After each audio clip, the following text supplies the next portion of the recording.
कुमार महंत, विधानसभा अध्यक्ष। किस मुद्दे क्या मांगे हैं आप?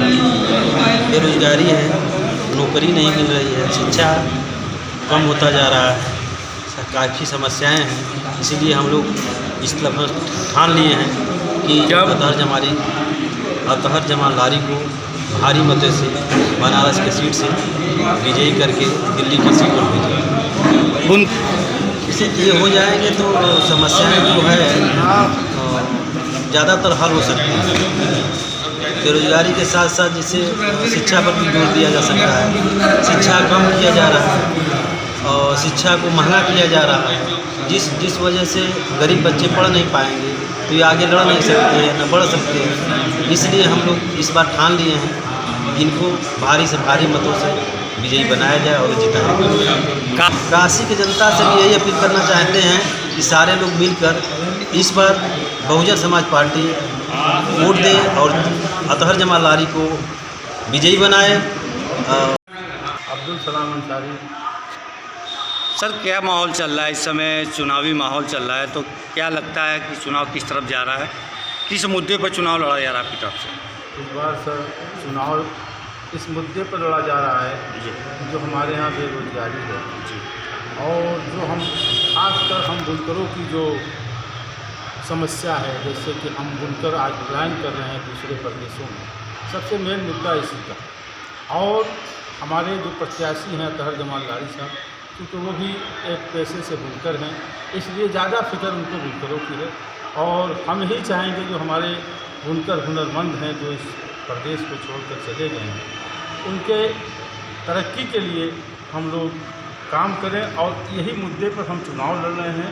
और ये मुद्दा पे हमें जनता सपोर्ट कर रही है और 1 तारीख को हम जनता से यही निवेदन कर रहे हैं कि आप हमें वोट दीजिए, हम आपके जो समस्या है उसका हल करेंगे। लेकिन बुनकरों के लिए कोई स्कीम नहीं आई है, इसके लिए क्या करना चाहते हैं? जबकि ये रोज़मर्रा की ज़िंदगी है सर, और उसके साथ साथ बुनकर की बात अगर करें तो सारे समुदाय के लोग इसमें बुनकर में शामिल हैं। ये नहीं कि सिर्फ मुसलमान भाई हैं, तो कोई चीज़ इसमें स्कीम आया नहीं है। तो क्या अपील करना चाहते हैं कि किस तरीके से आपके साथ जलावा हो रहा है?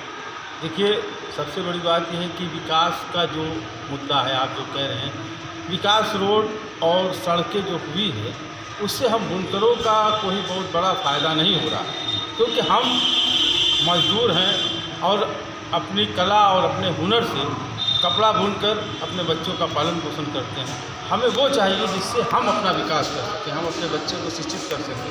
हमें वो विकास चाहिए, हमें रोज़गार चाहिए, कारोबार चाहिए। अभी सर जो बनारस में तमाम कॉरिडोर के जरिए जो दुकानें खुली हैं, ये सारे गुजरात के लोग हैं, वो अपने गुजरात का माल बेच रहे हैं। हमारे बनारस का कोई उत्पादन उस दुकान पे आपको नहीं मिलेगा। सबसे बड़ी समस्या हमारी ये है कि हम जो अपनी कला और अपने हुनर का प्रदर्शन करते हैं वो आज हमारा अधूरा है। ये हमारी नकल करके उस चीज़ को बना देते हैं और हम अपने आप की इस बात का रोना पीटना रखते हैं। तो सबसे ज़्यादा यहाँ गुजरात के लोग मौजूद हैं, वही अब इस काम में लगे हुए हैं। हमारा कौन सा समस्या? तो क्या माना जाए कि मेन मुद्दा आप लोग का बुनकर से? बिल्कुल हमारा मेन मुद्दा है, क्योंकि हम इस शहर बनारस वाराणसी के खासकर उत्तर प्रदेश के अंदर बुनकर जो है वो खुद का एक कारीगर है जो अपना बिजनेस करता है, सरकार से नौकरी नहीं मांगता कि हमें नौकरी नहीं चाहिए। हमको साधन मुहैया कराएगी सरकार, हम खुद व्यापार करके इस चीज़ को आगे बढ़ा देंगे। किस तरीके से मैनिफेस्टो क्या है आपका, कुछ बताएंगे जनता को? सर, मैनिफेस्टो हमारा यही है कि हमारे जो बुनकरों की सबसे पहली समस्या है कि हमारे लिए सरकार क्या कर रही है, हमें क्या बुनकरों को पलायन से रोका जाएगा, क्या बुनकरों की समस्या का समाधान करेगा, क्या बुनकरों की समस्या का इनके मैनिफेस्टो में कोई प्रावधान है, ये बताइए आप।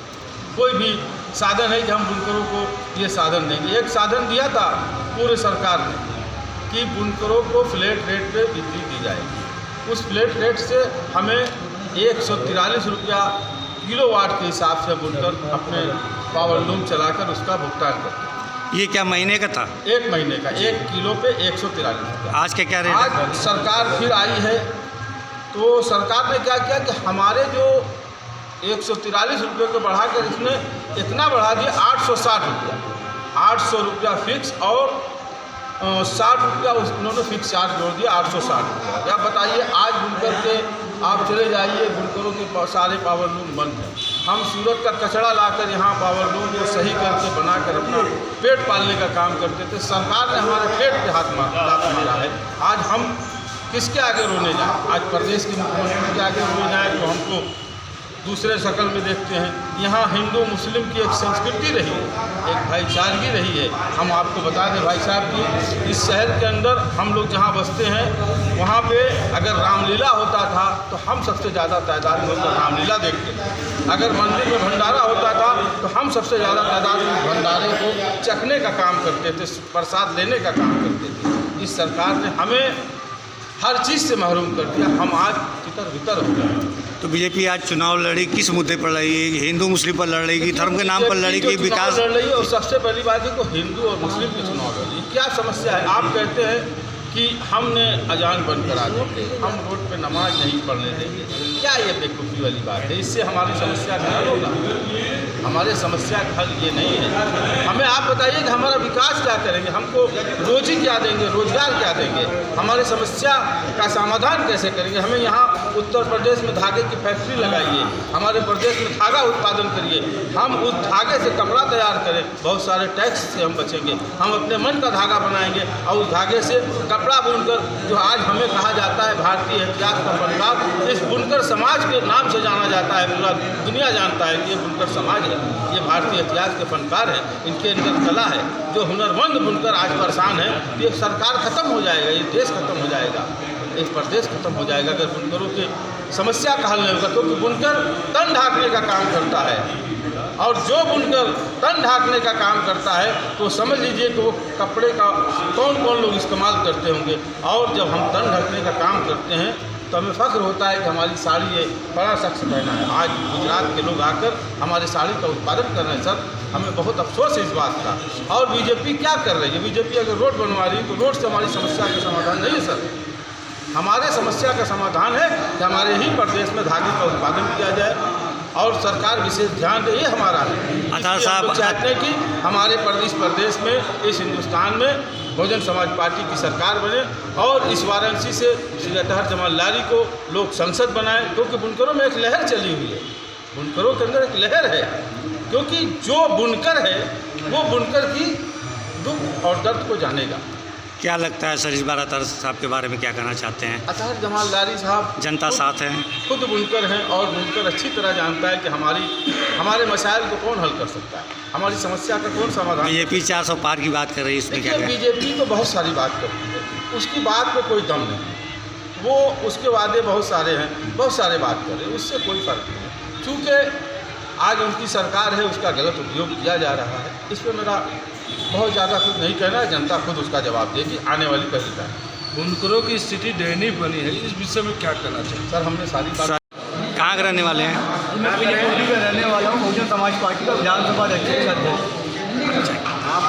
क्या किस मुद्दे पर इसमें चुनाव लड़ रहे हैं आप लोग? क्या मांगे आपकी, क्या कहना चाहते हैं? बदलाव के मुद्दे पर चुनाव लड़ रहे हैं क्योंकि यहाँ पे 10 बार से यहाँ के जो स्थानीय सांसद जो है स्थानीय स्तर पर किसी समस्याओं का समाधान नहीं कर सकते। विकास के नाम पर वोट तो मांगते हैं, लेकिन विकास सिर्फ शहरों का हुआ है, गलियों का नहीं हुआ है। हम हाउस टैक्स का पैसा पे करते हैं नगर निगम को, लेकिन नगरीय क्षेत्र में नगर की गलियां हों, चाहे सीवर का मामला हो, लाइट का मामला हो, पानी का मामला हो, पेयजल का मामला हो, सीवर युक्त पानी आ रहा है। तो स्थानीय स्तर पर हमारी कोई समस्याओं का समाधान नहीं होता, लेकिन बाहर से रोडों को फ्लाईओवर बनाकर बाहर के लोगों को सजा बता दिया जाता है कि ये क्योटो बन गया है, बनारस का विकास हुआ है, लेकिन बनारस की गलियाँ जो हैं आज भी जैसी की तैसी ही, उनका कोई विकास नहीं। हमारे टैक्स का पैसा अब उन जगहों पर लगा रहे हैं जहाँ से हमसे कोई मतलब नहीं। बनारस की बात करें तो बनारस में विकास देखने को मिलता है कि नहीं? देखिए, उस विकास से बनारस वालों का क्या फ़ायदा? स्थानीय स्तर पे जो मल्लाह समाज है, जो बुनकर समाज है, जितने भी ठेला पटरी वाले लोग हैं, वो अपनी आजीविका जिस जगह पे चला रहे थे उनको उजाड़ के किस विकास की आप बात कर रहे हैं? स्थानीय स्तर पर जो रोज़गार था उस रोज़गार को समाप्त किया जा रहा है। किस स्तर पर आप विकास की बात कर रहे हैं? जब स्थानीय लोग का कोई विकास नहीं होता, स्थानीय लोग इस विकास के भागीदारी नहीं है, तो ऐसा विकास बनारस वालों के लिए विनाश है, ना कि विकास। बुनकरों की समस्या के बारे में देखिए, मेन समस्या बनारस में बुनकर होती है। बुनकर काम ना होने की वजह से यहाँ से प्लान कर रहा है। लगभग 5 लाख बुनकर बनारस से काम ना होने की वजह से प्लान कर रहे हैं, क्योंकि बनारस का बुनकर जो है उसको बुनकरी के सिवाय कुछ नहीं आता, क्योंकि उसको जन्मजात, उसको विरासत में उसको एक हुनर दिया गया है बनारसी कपड़ा बुनने का। आज जब उस हुनर का दाम नहीं मिल रहा है, उस हुनर का काम नहीं मिल रहा है, तो वो हुनर किस काम का? आज अपने बच्चों का वो पेट नहीं पाल पा रहा है। उनको जब से लॉकडाउन आया कोविड के दौर से ये स्थितियाँ हैं कि बुनकर दिन ब दिन प्लान कर चुका है। अब तक लगभग 5 लाख लोग बनारस छोड़कर सूरत गए हैं, और ये जो बेंगलोर जा चुके हैं, क्योंकि वहाँ पे काम भी मिल रहा है, वहाँ पे दाम भी मिल रहा है। हम यहाँ पे बात करते हैं, हम सरकारों से बात करना चाहते हैं कि हमारे पास, हम मेहनत कर समाज है, हमारे पास हुनर है, हम अपने हुनर के बल पे अपने परिवार के साथ साथ पूरे शहर की आजीविका चलाते हैं, क्योंकि ताने बाने का शहर यूँ ही नहीं कहा जाता है। ताना यानी मुस्लिम और बाना यानी हिंदू हो गया। हम लोग ज्वाइन लोग हैं, हम गिरस्ता को माल देते हैं, गिरस्ता महाजन को माल देता है, कोई डाई करता है, कोई जरी बनाता है, कोई जकाट बनाता है, यानी एक ज्वाइन है। क्या इसमें सभी कास्ट के लोग जुड़े हुए हैं? देखिए, बुनकर एक समाज है, समाज का कोई धर्म नहीं होता, कोई जात नहीं होती। बुनकर एक समाज है, और हर समाज के लोग बुनकर समाज से हैं, चाहे वो मौर्या समाज हो, चाहे वो भर समाज हो, चाहे वो एसी समाज हो, चाहे वो मल्लाह समाज हो। हर समाज के लोग, मुस्लिम समाज में अंसारी समाज है, खान समाज है, हर समाज के लोग बुनकर समाज से बिलोंग करते हैं और बनारसी साड़ी का काम करते हैं। यहाँ तक कि बनारस का 75% अगर कोई आर्थिक स्वस्थ है तो वो बनारसी साड़ी से। अगर बनारसी साड़ी का मंदा है, यानी बनारस ही मंदी में घुसेगा। लास्ट में जनता से क्या अपील करना चाहिए? जनता से यही अपील है कि इस चुनाव में अगर हमको बनारस का विकास चाहिए, बनारस की गंगा जमुना तहजीब को बरकरार रखना है, बनारस की विरासत को बरकरार रखना है, साझी शहादत और साझी विरासत की बात करनी है, तो हमको एक ऐसे प्रत्याशी को चुनना है जो हमारे बीच का हो, हमारे दुख दर्द से वाकिफ़ हो, हमारे सुख में, हमारे दुख में, हमारे कांधे से कांधा मिला के चलने वाला। अगर कोई एक प्रत्याशी है तो हमको बहुजन समाज पार्टी का प्रत्याशी अतार जमाल लाही दिखाई देता है, क्योंकि वो पेशे से भी बुनकर है और बनारस का रहने वाला है, और वो गंगा जमुना तहजीब की एक नज़ीर भी है। उसके साथ हिंदू, मुसलमान, सिख, ईसाई सभी धर्म के लोग हैं, सभी जात के लोग हैं। हम अपील यही करना चाहेंगे कि अब की बार बदलाव के नाम पर अतार जमाल लाही को चुना जाए। बुनकर समाज भी ये आह्वान कर रहा है कि अब की बार किसी को चुना जाएगा तो अपने बेटे को, अपने भाई को, जो बनारस की समस्याओं से वाकिफ़ है, बनारस का बेटा है और बनारस की गंगा जमुना तहजीब का पानी है, इस बार हम लोग इंतखाब करेंगे तो अतार जमाल लाही करेंगे, जो बहुजन समाज पार्टी के प्रत्याशी है। इस बार